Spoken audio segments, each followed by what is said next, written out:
My top 5 picks for this year's Ballon d'Or. On number 5, we have the Egyptian king Mohamed Salah. With 36 goals and 24 assists, Salah is on fire this season. अगर Liverpool champions league से बाहर नहीं होती, then he could have been in the top 3 easily. और चौथे number पर है Gianluigi Donnarumma.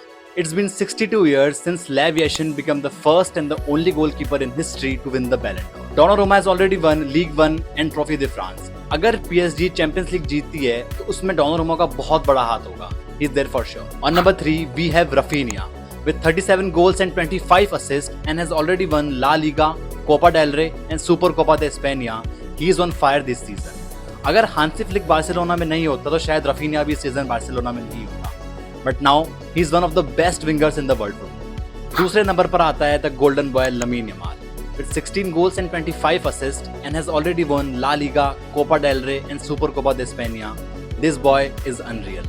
17 साल की उम्र में कोई इतना talented, he has pace, creativity, passing, सब कुछ इस बंदे के पास. अगर इस साल बैलन डॉर नहीं भी जीतता है तो आने वाले 5-6 सालों में ही will be there for sure. And on number 1 we have Lionel Messi.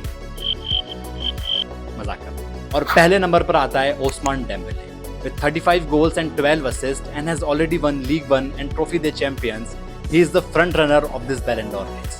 जब से डेम्बेले ने डॉर्टमंड को छोड़ा है तब से वो एक काफी फ्रस्ट्रेटेड फिगर बन चुका है. But this year it's his second season at PSG and he is on fire this season. Luis Enrique ने डेम्बेले को एक तरह से रिवाइव कर दिया है.